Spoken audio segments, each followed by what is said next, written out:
Welcome to YouTube channel Global Formula Apex News. Miami, 30-degree air temperatures, track surfaces pushing past 50, and humidity so thick it turns cooling systems into a liability. At this race, every team does the same thing: open up the bodywork, add louvers, accept the drag.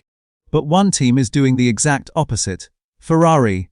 While everyone else is opening their cars to survive the heat, Ferrari is making theirs tighter. And this isn't a small upgrade. For Miami, Ferrari is bringing a massive package: reshaped sidepods, a new floor, reworked cooling exits, a fully rewritten energy system, and weight-saving changes.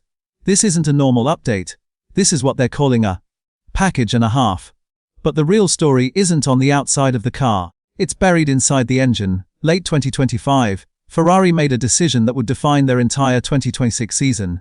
Every other manufacturer uses aluminum cylinder heads. Ferrari chose steel. On paper, that sounds wrong. Steel is heavier, harder to work with, and almost never used in Formula One engines. But the physics tells a different story. Aluminum transfers heat extremely quickly. Steel does it about 4 times slower, and that changes everything. In a typical engine, heat from combustion rapidly flows into the coolant. The coolant heats up fast, which means the radiators have to work harder. That leads to bigger radiators, wider sidepods, and more drag. Ferrari flips that entire equation. With steel, less heat escapes into the coolant. More of it stays in the combustion gases, where it actually produces power. The coolant runs cooler. The radiators can be smaller, and the bodywork can be tighter. Ferrari didn't stop there. They used advanced 3D metal printing, combining steel with copper and ceramic blends. This allowed ultra-thin walls and complex internal cooling channels that traditional manufacturing simply can't achieve. The 2026 regulations helped too. Minimum engine weight increased from 120 to 150 kilograms, which absorbed most of the steel weight penalty. And then there's the temperature advantage. Steel can handle around 400 degrees C. Aluminum starts struggling closer to 300. That means Ferrari can run hotter coolant, increasing the temperature difference between the car and the air. And the bigger that gap, the more efficient the cooling becomes. Now picture Miami.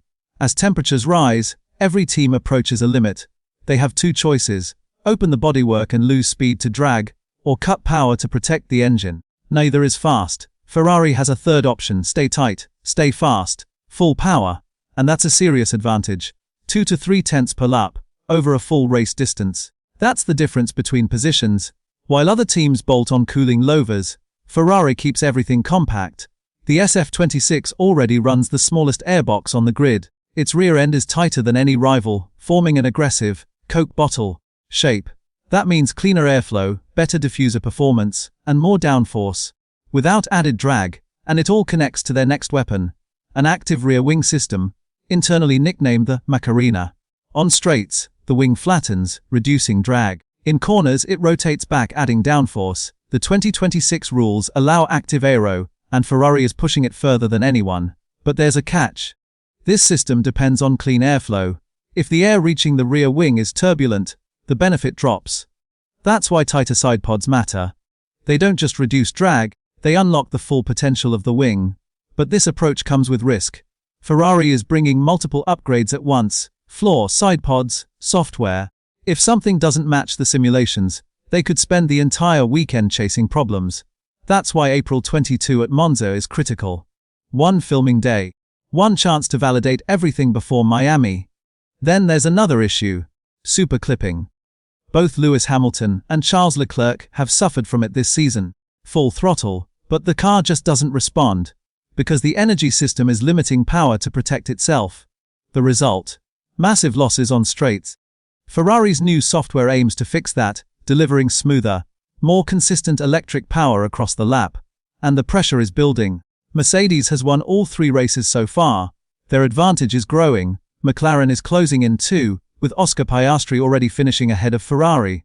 If Ferrari doesn't deliver here, this could become a 3-way title fight. History offers a warning. In 2015, McLaren tried the size 0 concept, a tightly packaged car built around a tiny engine. It failed completely, because the engine was forced to fit the car. Ferrari has done the opposite.